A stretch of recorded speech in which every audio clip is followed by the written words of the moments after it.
Do you have expectations for this release or any of your releases? Do you set expectations? Yes and no. I think that we push as hard as we can push. That being said, I think the metrics by which we're expected to gauge success of Mhm. a release, whether it be, Spotify reaction, playlisting, the Mhm. algorithm, etc., or you know, whatever press support you get, which all Sure. press is kind of antiquated at this point in a lot of Yeah. ways. So I think by those metrics, I'm just like, cool, we're trying to play that game, but if we don't get it, it's fine. I'm Mm. really focused on the micro right now and like my community, and really focused on that solid foundation that I've built of Mhm. really loyal fans, and then Mhm. working on inviting more people into that inner circle and Mm. really catering to them. And I think that if I do that, the pieces on the periphery are going to fall into place as they're supposed to. What's going on? Welcome to the New Music Business. I'm your host, Ari Herstand, author of How to Make It in the New Music Business, the book. Today, my guest is VÉRITÉ. She's an incredible artist who has had over 350 million streams, all independently. She has never signed to a label. Yes, she's had major label offers, and she discusses why she has stayed independent her entire career, completely independent. We also dig into NFTs. She has to date dropped 3 NFTs and made tens of thousands of dollars on those NFTs. She explains what NFTs are, how she got started with them, what she thinks the future of NFTs are, why they're important, and the challenges of them. We dig deep into it. If this is your first introduction into NFTs, get ready. We go deep, but she also breaks it down. If you know nothing about them, hopefully you will not be lost. We start from the beginning. She is also the host of the excellent podcast Anatomy of an Artist. I am a guest on that show as well. You can listen to our episode. As always, please like, subscribe, follow this show however you're listening to it right now. Please hit that follow button, that subscribe, that like button, and leave us a 5-star review on Apple Podcasts. Those really help. And if you're listening to this on YouTube, when you finish, leave us a comment. That's great. Super helpful. Find us on Instagram at Ari's Take, on TikTok as well. You can find me at Ari Herstand on Instagram and Twitter. And make sure you're signed up to that email list, ariherstand.com. That is where we send all the most important information out regularly. Head over to aristake.com, sign up on that email list. All right, let's kick into the show. VÉRITÉ, welcome to the show. Thank you so much for having me. Yeah, this is like a VÉRITÉ month for me. We were just in the clubhouse room last night, and thank you again for having me on your panel, your session. What do you call the clubhouse rooms? Is it panels, discussions? I don't know. I have What no is this? idea. I feel like voice social is such a good opportunity to like have long form conversations that you can't Uh-huh. necessarily have on a Twitter or an Instagram. Yes. Um, we can just say it was a panel. I love that you just said voice social. I've never heard that term before. That is dope. Is this Yeah. is this yours, or have you heard this somewhere? Is this what they're No. calling it? I'm I just out think of that's touch. what they're calling it Got is it. voice Got it. social, because obviously Clubhouse is the first platform to do it, but I'm sure others, Hmm. Discord kind of launched something similar.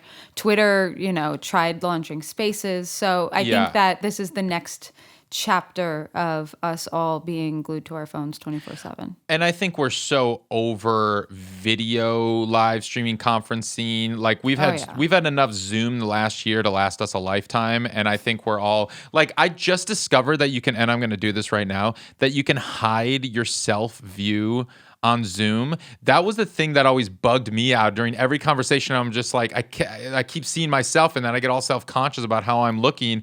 And I love that Clubhouse is you don't have to worry about getting yourself visually ready to do an interview, or to just, you can just pop in. It's very low pressure. It's very nice. Yeah, and like you said, I think we all have a bit of fatigue, like Yeah. a fatigue of looking at our screens and having to feel Yes. like we need to be presentable at all times, to have Yes. like a camera in our faces.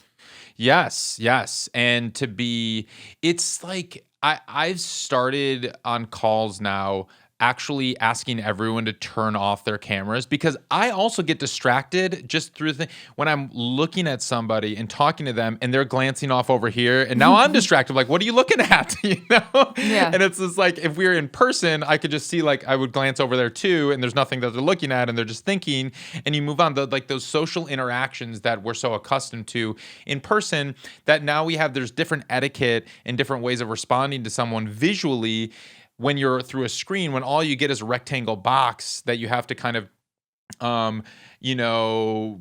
just that's all the information that you have when you're through this thing. So it's like, I have a trouble thinking on video calls because I'm constantly monitoring, like, are they engaged? Are they paying attention to me? Are they listening? How do I look? Is my hair off? Like, what's going on?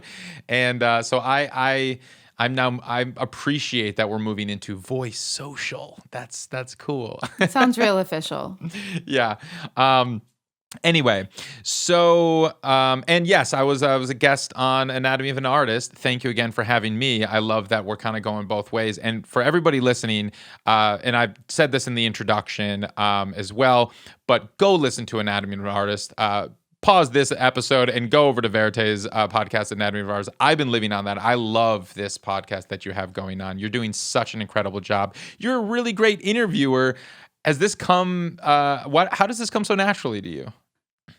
I think that for a long time, I was trying to find a social medium to kind of connect with people. And I think being an independent artist, part of the negative side and or struggle is kind of having that broader music network, especially for someone like me, who I'm inherently antisocial and a lone wolf, and I always have been.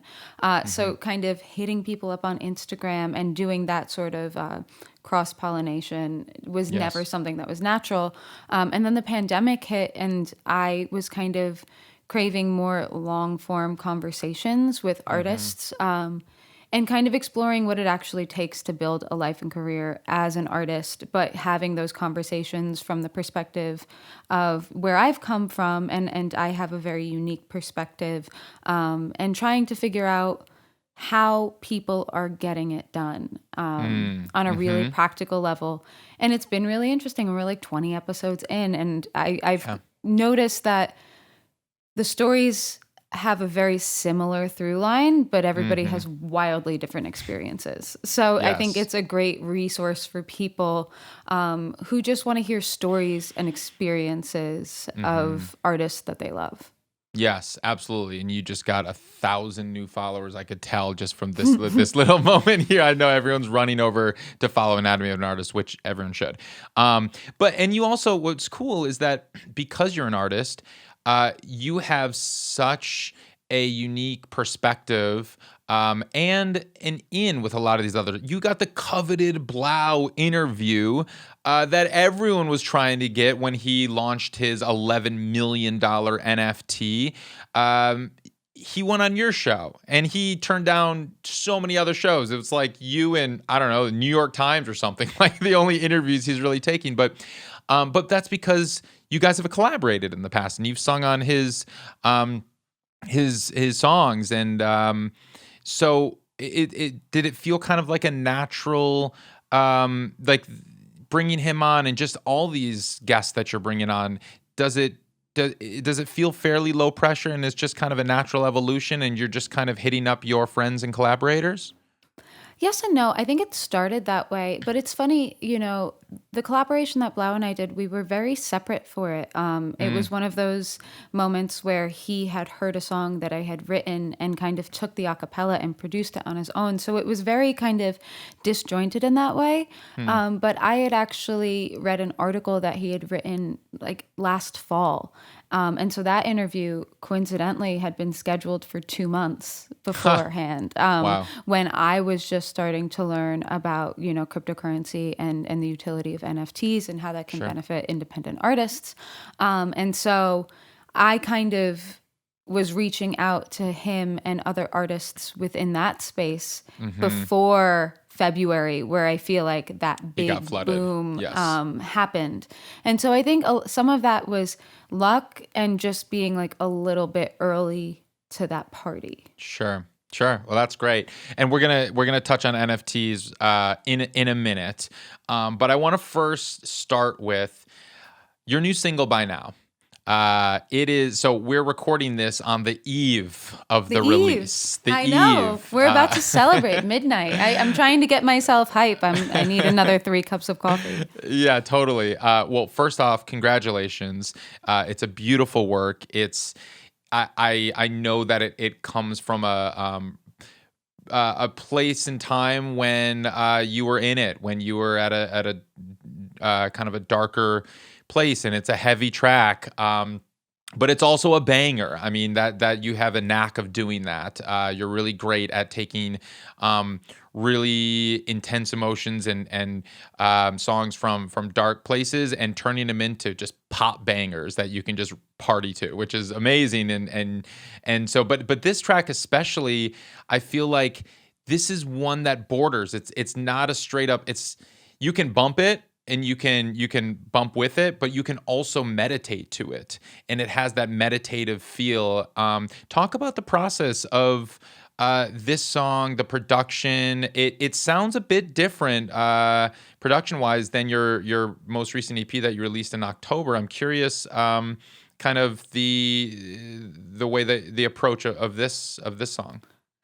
Yeah, I think the EP that I released last October was called New Limbs. And it was kind of this exploration of wanting to feel uninhibited and like I as an artist I could take a moment to experiment, and that EP had a lot of production from me, and kind of experimenting with cool, what do I want to do next, and it opened the door for me to kind of do what I'm doing now, which is I for maybe even the rest of this year I want to release singles, and I want to be able to dip my toe in different sounds and experiments, and not feel like I'm writing and confined to one world or one body of work. And By Now is a song I wrote actually completely alone on piano in January 2020. And it was, stream of consciousness. It really just flowed out. And then at the end of the day, I had a song, and that song is the song that you hear today, basically, with a few tweaks to a second verse.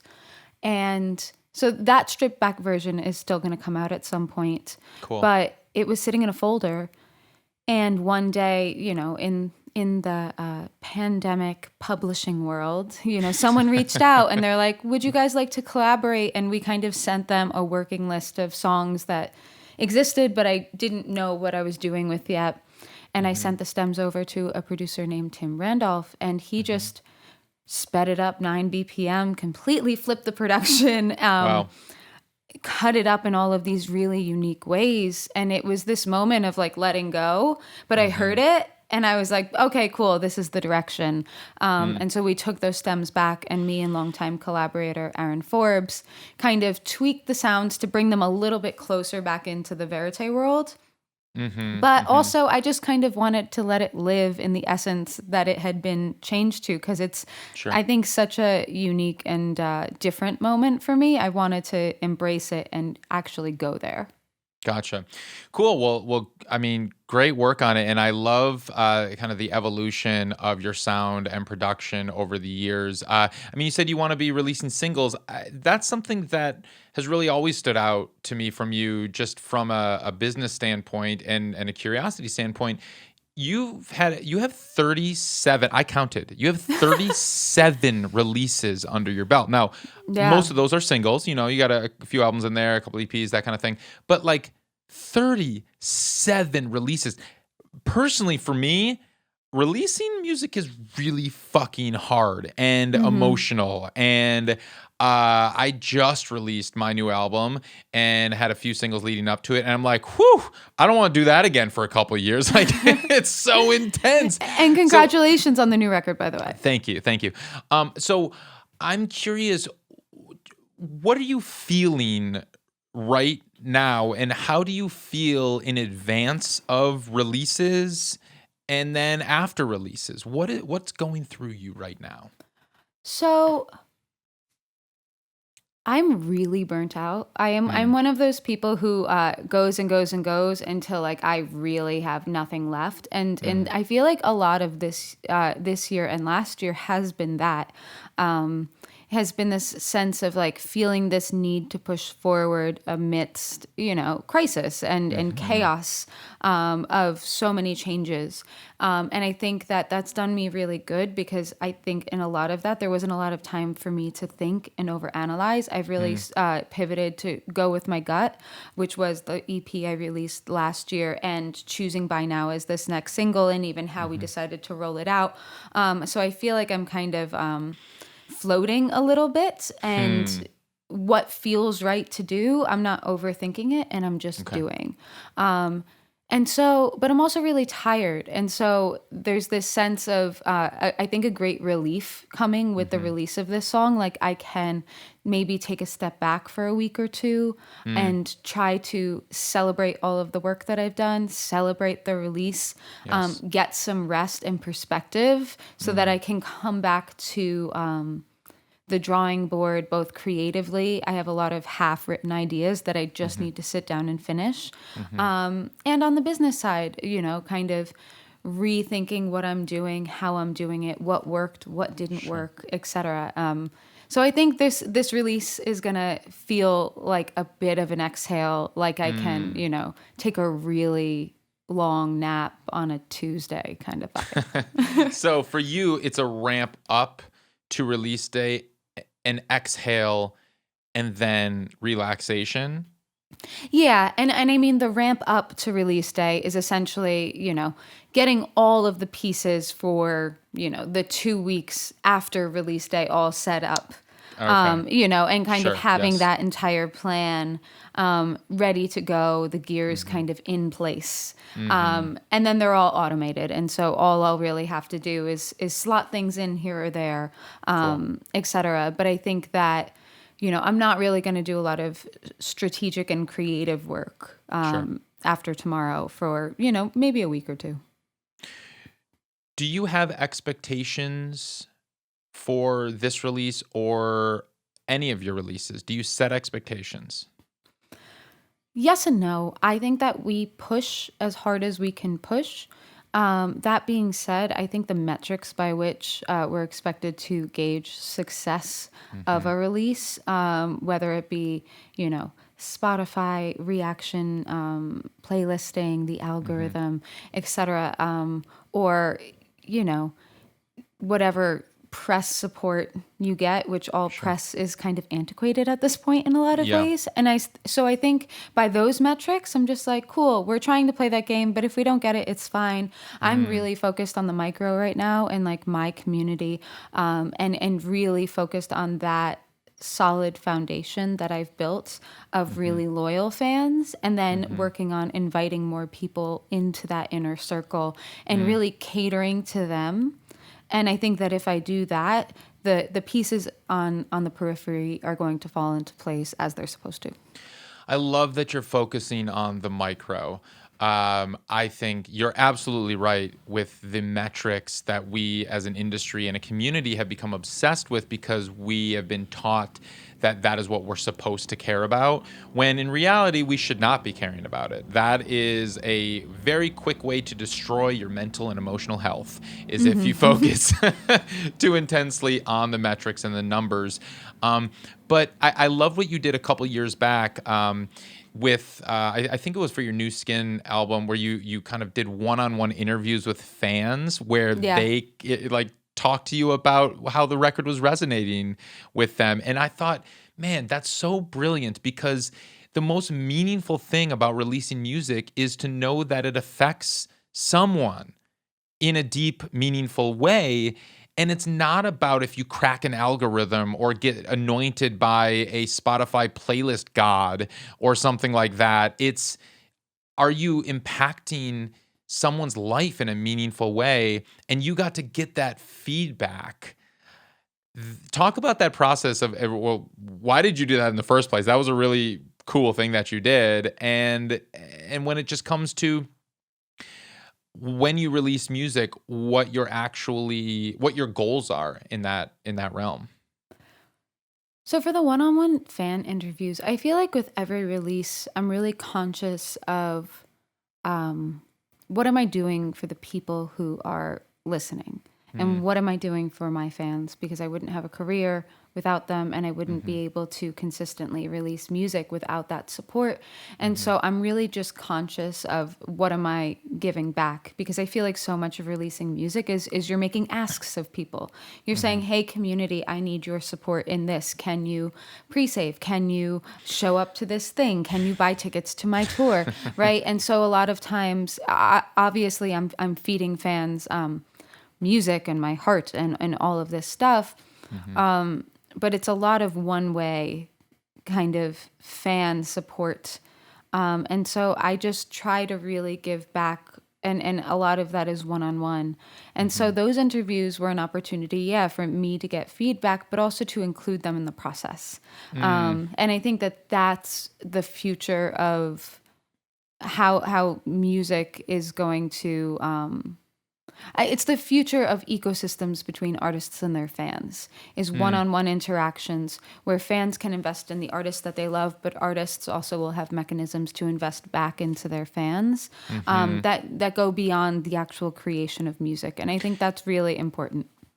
Yes, absolutely, and that is a very very natural progression into NFTs, and why I really want to get your take on how you view NFTs, and the investment that you just talked about of fan engagement and investment in the artist. I mean, your most recent. I mean, you posted this. I'm going to read it. For by now, you Hmm. posted this on your website. It's no longer there, but it says, to ring in my new single by now, we're going to try something new. I will be releasing a one-of-one NFT on Zora on April 6th. Not only are you bidding on Buy Now, the collectible, you are also bidding on a percentage of master ownership in perpetuity. I've spent the entirety of my career as an independent artist. Through that process, I've maintained control of my master recordings and understand the real and potential value in this ownership. This is a very unique model. This is I mean, I don't know in the history when this has ever been done before in the history of the music industry where artists are offering up actual master ownership in their records and offering fans to buy into them, and invest in them in a real way. Talk about this a little bit. So I know it's been done in the past, but never before with an NFT. And I really wanted to do this auction via NFT because I really believe in the future potential of that technology and the utility of that technology to streamline royalty payments, Mhm. um, and really update the very antiquated systems that the music industry operates within today. And Mhm. so basically, it's really rare that an artist gets to set their own valuation for what they believe something is worth. And so, as Mhm. an independent artist, people ask me like a surprising amount of times, like, what would you sell your masters for? Yeah. Right. And I'm somebody who I'm not the biggest artist in the world, but I have 350 million plus streams at this Mhm. point on masters that I own all of. Mhm. Um, and I know the value of that. I think that Yes. narrative that streaming doesn't pay is oftentimes not completely true. Just Yes. because I've been on the other end of that with ownership of those recordings, Yes. and so I set my own valuation as Mhm. an experiment, and my Mhm. valuation is I'll sell this master in perpetuity for $1 million. Mhm. And it's like that's the number that came to mind where I feel like, cool, if I did that, I would sleep well and feel Mm. as though my work was being properly valued. And so we kind of set this experiment with this NFT up on that valuation. And so a bit of $1 million meant 100% artist share. A bit of $500,000 would equal 50% of artist share, and so on. But based on that sliding scale. So I very cool, and I want to get into more of the philosophy behind them, the specifics in a second. Let's step back for a moment. This is the first time you're the first guest that we've had on the show discussing NFTs. I just released a report on Ari's take explaining NFTs, but you have the honor and the benefit or the burden to be the person Oh no. to explain NFTs to the new music business audience. And I loved how you asked Blau to explain NFTs like you're a 5-year-old. So I'm going to ask you the same thing. Please break down NFTs like I am a 5-year-old and just go to the beginning and just break it down like we don't know anything about anything. What are NFTs? I'm probably going to utilize some of Blau's verbiage. Go for it. In their simplest form, the NFT is a box, and it is essentially a line of code that represents a unique digital asset on the blockchain, right? And so in its simplest form, it's that. And inside of that box, it can be a song, it can be a video, it can be a contract, you can put anything in that box. But, essentially an NFT is the vehicle and the utility that represents that unique asset.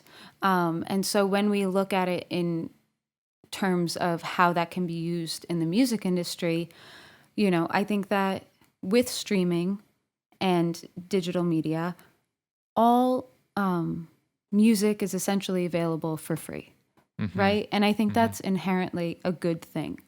I don't think that people should have financial barriers in order to access art. That being said, what that's done is really devalued music, and it's devalued the digital asset of the MP3. And that value is never going to come back in the same way that it used to exist. Sure. And so regardless of that, Spotify is too easy to use. It's too convenient. And so we need different mechanisms by which we value music. And so right now, everything is available for free. And what NFTs offer in the music industry is something that's kind of like an investable layer for people who are trying to reinvigorate value into digital assets and owning digital assets. And so, for instance, my first NFT was an audiovisual clip of the first song I ever released, Strange Enough. And essentially, it's a one of one. So it's the only one I will ever mint. And then the NFT is a certificate where it essentially says, I uploaded this, I own this, and I am transferring ownership of this asset to my friend Cooper, who is the one who bought it. And so it's what the real meaningful aspect is that transfer of ownership that is recorded on the blockchain and can be traced back to me. So it's a certificate of authentication, essentially. So to be clear, you didn't transfer the ownership of the master, the rights of that song. You just created this audiovisual work. So it's a 3-some minute video with the song below it, or image with the song below it. And you called it, you minted it. That's the term where you turn it from this movie file into, what does minting mean? Break down what minting means. Minting is essentially putting it on the blockchain. Oh, right. okay. So you're entering it into the blockchain, and once it's on the blockchain, it can never be removed. Right. And so it's essentially, that's the stamp of authentication. And what's the blockchain? That's that I can't even answer. The blockchain is it's a lot of lines of code that essentially just traces transactions. And don't quote me on that. That is much deeper than that. Sure. Yeah. And just, I mean, I've looked into this a little bit, and I got into the Bitcoin craze a few years back, and I learned all about the Bitcoin blockchain. And I know that the Bitcoin blockchain is different from the Ethereum blockchain, which, and most NFTs, if not all of them, well, most NFTs right now are on the Ethereum blockchain, but basically it's just like, a line of code. It's a secure network line of code. Ethereum blockchain, of course, also hosts the Ether currency, which is used to purchase things, and also used for a lot of NFT purchases these days. So you mint this token, this NFT. That means this item goes onto the blockchain, but really, it's like, I like that you call it certificate of authentication. It's like, people I think struggle with why someone would want to own this digital piece of art when it's ubiquitous, it's everywhere, it's digital. But it's kind of like there's only you can verify that there's only one. It's like we have verification in certificates of authentication for a lot of things. For Yeezys, for the Yeezy shoes, you have to get that Yeah. verified and authenticated to actually resell it and say, hey, this is actually an authentic Yeezy. Or paintings, when like the David Hockney painting sold for $80 million at auction, it had to actually be verified. Like, this is an authentic Hockney. I have that exact print up on my wall. I didn't pay $80 million for that. I paid $20 for that. But like, and so like this is authentically certified. It's a collectible essentially, right?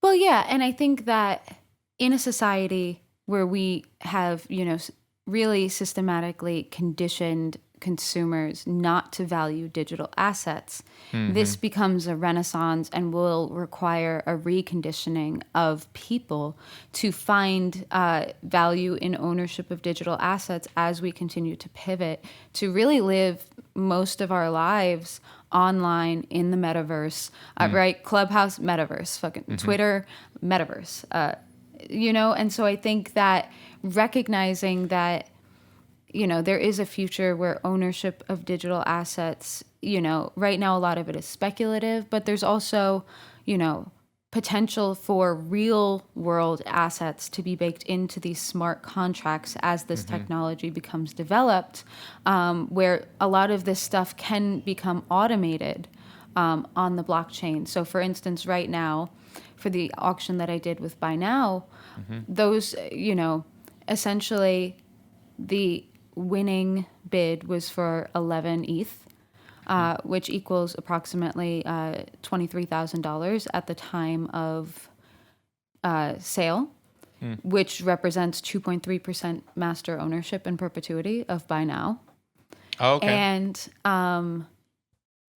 we have to take those conversations off chain, and we're going to send him a contract and add him to our royalty thing. But eventually, all of this is going to be automated, ideally within the blockchain. And so it's going to be entered. And then as money flows in, it'll get automatically paid out to everyone who's supposed to get paid out. We're just not there yet, both in where the technology is and also certain regulatory laws with the SEC.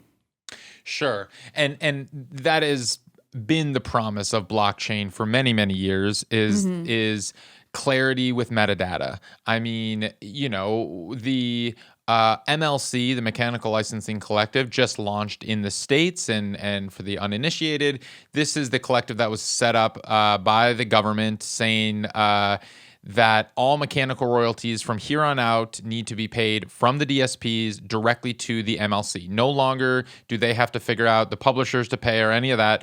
All mechanical royalties get paid to the MLC from U.S. mechanical royalties. And then the MLC's job is to figure out who to pay, because that's why Spotify was getting sued, Apple was getting sued. All of them were getting sued because they couldn't figure out who to pay, because that metadata wasn't clear, because you would distribute a song. Like, for instance, you distributed a cover of 1975 song and you sent it. Now, many DSPs don't require the distributor to say who wrote the song. So like, theoretically, your distributor could have just sent the song saying that you own all the master ownership. They're like, okay, good enough for us. And then they could be like, well, who do we pay the mechanicals to? Who wrote this song? And if your distributor never told them that it was written by Matty Healy et al., then they probably wouldn't know who to pay. And so it's like, that's a problem. And that's why there's over $400 million of unclaimed money in the MLC right now, because they just don't know who to pay. Theoretically, the blockchain can clear that up by saying every digital asset, every song can have the full breakdown of all the personnel, every songwriter, all the ownership, all the players, everyone, right? Yeah, and I think that, this is an idealistic future, but I also think it's very attainable, and I think that it's really exciting to be at something in its early stages, because it means that these early experiments that I'm doing can actually have an impact of where this sorry, Jesus, it can actually have an impact on the future of NFTs and how they're utilized in the music industry. And so that for me is really exciting to kind of be at the beginning, and be able to kind of have a lot of freedom in what I'm doing. And a lot of that is due to the fact that I own everything. And right now, NFTs are really a master recording play in how they're kind of set up. And so I really have the freedom to try things and see what works. And some of it will work and some of it will not work. And, that to me is why I'm so involved. So let's talk about ownership for a second, because you have been an independent artist for your entire career. You own 100% of all your masters. And you have over 350 million streams, and you found some really great success independently without a record label, let alone a major record label. But I was listening to your interview with RAC, and I have to quote you back to you on something that you said when he was talking about how he was signed to Interscope for a minute, and then he got off of that. And you said that initial injection of confidence and legitimacy is something that I constantly feel as though I lack. And to me, that gave me a lot of pause, because I'm like, God damn it, if VÉRITÉ, with 350 million streams, touring the country pre-pandemic, headlining clubs, to me, you are the epitome of success. But you still, at your position, still feel like you are lacking legitimacy? Speak to that. Oh, yeah. Well, it's funny because similar to you, I talk to a lot of artists who are building their careers. And I feel like the conclusion on all of this that I've come to is that feeling of having quote unquote made it, and that feeling of legitimacy is actually just very elusive. And I think that regardless of what status, platform, a billion streams, etc. That's an internal condition that isn't going to be really fixed by external achievements. And so I've kind of learned to love the process. I love the climb. I love hustling. I love creative problem solving when obstacles and walls pop up. And I think that's the reason I've been able to kind of be so resilient and sustain and grow, kind of despite always feeling like the redheaded stepchild of the music industry. You know what I mean? Totally. And I say that I'm also, when I'm not blonde, a redheaded stepchild. No, but I always feel like I've existed on the periphery, and there's a lot of good in that, and it's benefited me in a lot of ways. I have a lot of freedom and flexibility and autonomy. I get to make the music that I want to make, release it how I want to release it. I get to experiment with new technologies, etc. And so I think that that's like an internal practice of really trying to figure out what's the thing that's going to make me feel whole, and slowly but surely recognizing it is nothing external, right? That's a completely internal job. But it's been a really interesting process. But yeah, I feel like that a lot of the time, and I have to remind myself it's not really true.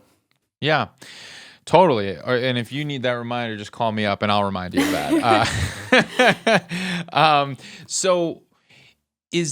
Was this a conscious decision in your career? Were you ever approached by labels? Did you ever think, man, this is the point where we're supposed to go shopping? Or was this conscious always that you wanted to stay independent? I, like most other people, was convinced I was going to get discovered on the subway one day and sign a major label deal. And all of a sudden, I will have made it.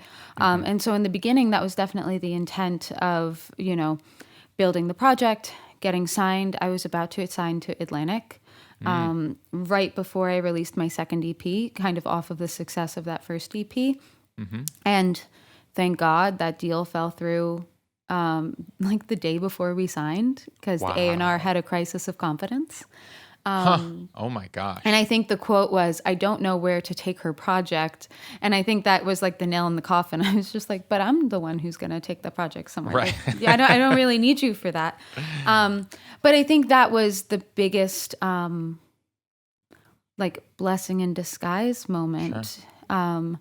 Because I had the second EP ready to go. I just had no money because I had spent all of my money on that first EP. I was waiting tables at Applebee's on 42nd Street at that point. And I was at like a turning point, where we could have gone and reshopped the EP and probably signed a deal. Sure. At that point, we were talking to every major label, every publisher, etc. But I didn't want to be someone's second choice. Yep. And so I went back and I asked my manager for a budget, and I hustled and I went and I made like 12 grand, I think, in like 3 months. I was working like 70, 80-hour weeks. It was very unsustainable. 12 grand waiting tables? Waiting tables, yeah. Oh my gosh. That's some hustle. That is no easy job. I was not fucking around. There was like weeks where I wouldn't see sunlight because I would go to work at 6 a.m. because I worked the breakfast shift, and then I would leave work at like midnight, and then I would go home and get back up for the 6 a.m. shift because the earlier you got there, you got to choose your section. So I always signed up for the early shift. But like, that was my life. But that being said, I kind of injected all that early capital into my project and gave myself enough time to be independent where I didn't know streaming money was going to come for me. Right. And so, but all of that operates on, 6 months to a year delay. Mm-hmm. And so one day, from TuneCore, I got, a few tens of thousands of dollars. Just, right? It literally just showed up. A few tens of thousands of dollars. I thought you were going to say a few bucks. You're like, a few tens of thousands of dollars. No, but it was. It was the most amount of money that I had ever seen in my life. Yeah. Oh my God. And there was a sense of like, oh, I can live. Yeah. I can quit Applebee's. I didn't quit. I got dragged out. I literally had my manager and my mother playing both ends, being like, Kelsey, you please quit. And I was just like, just one more month. Just one more month. Yeah. I loved waiting tables. But I just love the hustle of it. Like, I love that feeling. I think it's why, similar to why I love the business side of being an artist. It's like, yes. I love pushing myself to do more, which is, a good thing and maybe a sickness. Yes. I have that sickness as well. Yeah, absolutely. So, I mean, that's great. And it makes a lot of sense because you have this entrepreneurial spirit, you have this drive, you have the grit. Why you and how you found so much success independently without the machine pushing this. But that being said, there is something to say that a lot of the reason for the streaming success is playlists, or was playlists, we should say. Yes, absolutely. Now, when you got those a few tens of thousands of dollars in your bank account, it wasn't because, now we know that tens of thousands of dollars on Spotify equals millions of streams. Those millions of streams weren't coming from millions of fans that you had necessarily, right? No, I mean, at that point, it was all, in the beginning, we weren't even focused on Spotify, right? Spotify was an afterthought. We knew the music was on there. But, I started working with my management, and they were really green as well, right? So we kind of all had this learning process together. And so Spotify was this new thing that, we weren't really putting a lot of emphasis on. Our focus was HypeMachine and blogs. Right. And so this you blew up on blogs initially in 2014, right? Yeah, you were like number one on HypeMachine. Yeah, I think like my first 5 releases were number one on HypeMachine. So like as you know, like we put all of our eggs into that basket, and Spotify was an afterthought. And so we weren't even expecting that. But that being said, in the beginning days of, kind of the 2014-15 Spotify, like the gates were open. Like there was a lot of access for artists to interface one-on-one with the Spotify team. I was number one on New Music Friday like multiple times Sure. during that period of time. And so I was really lucky to kind of be ushered in on the early side of, you know, that. And what we've Yes. seen, obviously, and I feel like we talked about this, is slowly but surely, you know, the Davids become the Goliaths and the gates come up. And I think that from my perspective, and this kind of pivots us even back to NFTs, Yeah. it's our job as, you know, both artists and entrepreneurs to see those gates coming up, recognize that like we're not really going to change the system of Spotify, and to pivot and be like, cool, well, what's next? Because there's always something that's next. Yes. And there's always an opportunity that exists kind of beyond the gates that seem too tall to jump over. Yes. And so that's kind of how the philosophy I try and keep around my project is like, I try and see the gates coming up when I'm like a mile out and Yes. then pivot, you know, while I can still see, I guess, a way around them. Brilliant, because you cannot become complacent. Innovate or die. You know, it's And it's literally kill or be killed. yes. I that's the thing is, had you just sat back and said, "Wow, Spotify will always pay my bills because I release music and it always gets playlisted and I'm always making a few tens of thousands of dollars from Spotify," then you essentially, well, eventually it would have dried up. I mean, it always does. That's just the nature of trends and the nature of business and just the nature of the industry as a whole. And you know, I'm curious your thoughts, because now we're about to get really nitty gritty and really specific about something.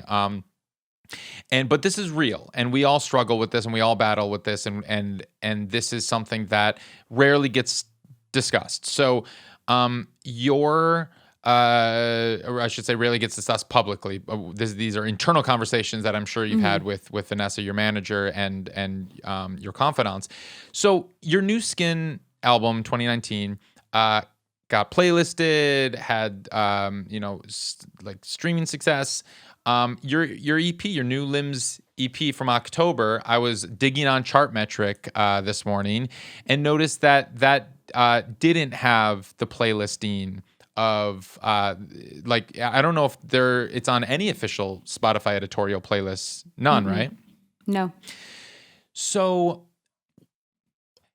when it comes to something like that, I mean, obviously we have no control of what the editors at Spotify do. I mean, it's like, you know, I would be lying if I said I wasn't devastated when none of my songs got included on an official editorial playlist. Like, this is like my blood, sweat, and tears and my relationship of 11 years that went into these songs that I released. And yes, I'd received tons and tons of meaningful recognition and comments from my fans, from people saying that it was really resonating with them. But like, yeah, I was devastated that I'm not going to get paid for these songs because one dude at Spotify didn't decide to put it on a playlist.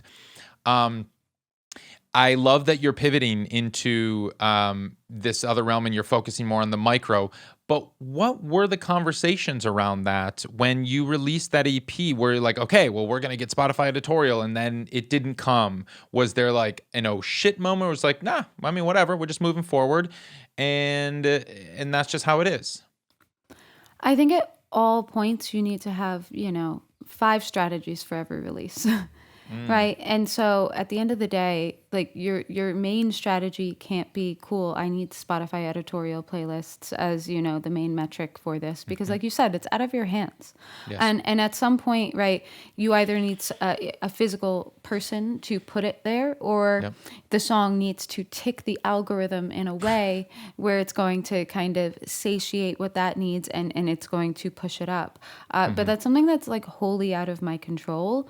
And so Vanessa and I obviously have our contacts and strategy. That EP also came out mid-pandemic, kind of entering into the winter. And so I think that there wasn't even really a sense of disappointment. There was a sense that like we spent a year pushing and creating works. Like when I look at the last year and a half of like how I've grown my project, I see tremendous like progress, and also like we've managed to elevate. We've managed to push forward. We've managed to garner much more awareness of the project. I'm still making good money, right?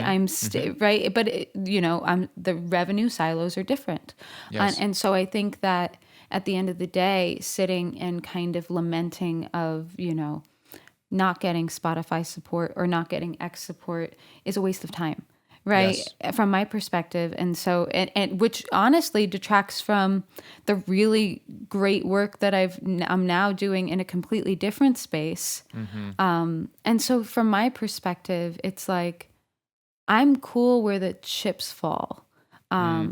So long as Vanessa and I can look ourselves in the mirror and say, did we do everything that we could to make this a success? Yes. And then it's our job as artists to be really resilient and quickly pivot and continue to push forward, which is essentially what I'm doing now. And, I released that EP in October, and by November, I was, fully immersed in NFTs.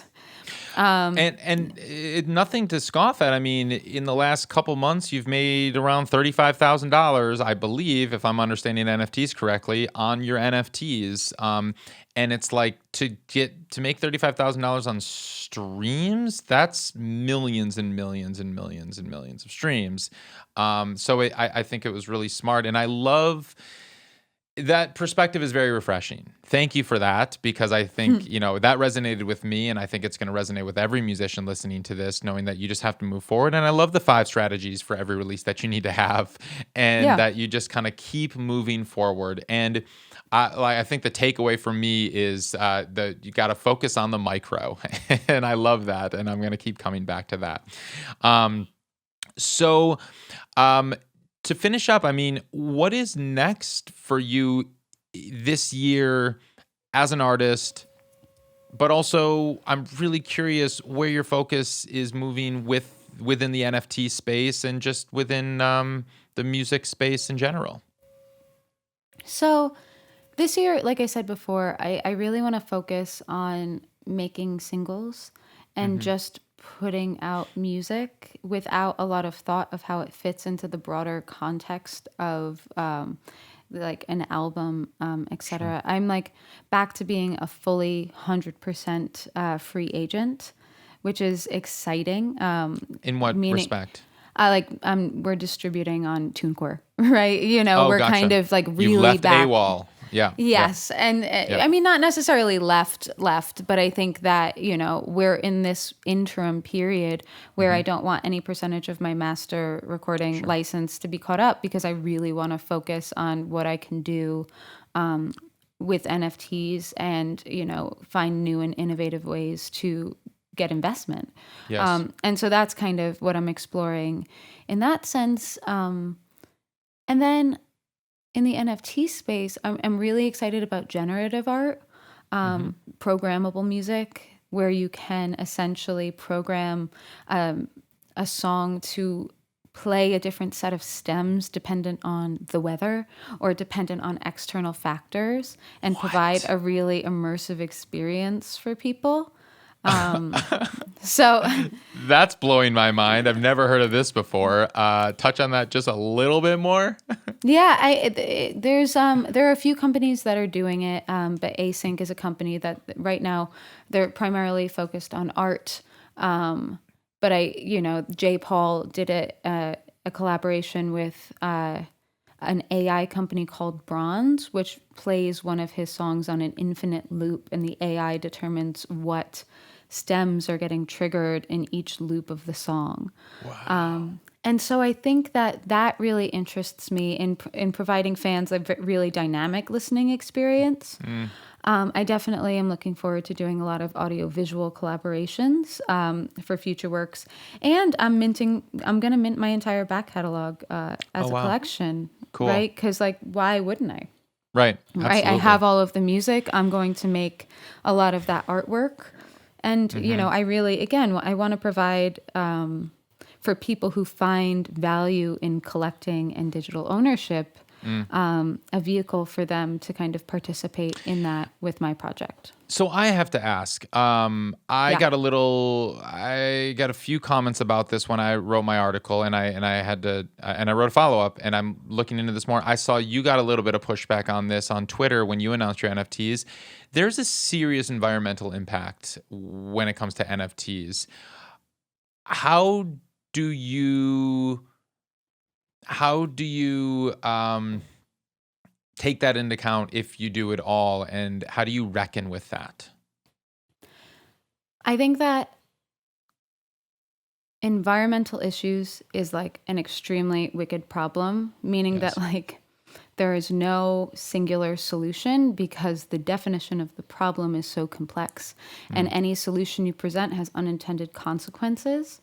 And so, from my perspective, when I look at like new and emerging technologies and their impact on the environment, I look at it as like computers in the 80s. They're big, they take up too much energy, and now, but they have the potential to completely innovate and replace legacy systems that take up way more energy and way more of a footprint. And so when I personally look at environmental issues, I will always focus on let's close legacy systems, fossil fuels, like these different entities that are kind of old school, in favor of let's develop and change and edit these emerging technologies to be better for the environment, which Ethereum blockchain, they're already planning on moving from proof of work to proof of stake. Yes. Right, which takes up considerably less energy. But also,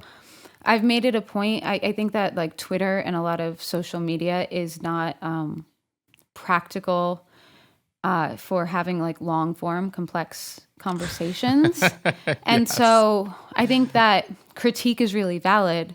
And I want to have those conversations. And so I really direct people to my Discord, where we have an ongoing conversation about all of this, where we can talk with much more nuance. And we've had a lot of really great debates with people who have a lot of different opinions, where we all recognize that we have the same end goal, but we all have different opinions on how we should get there.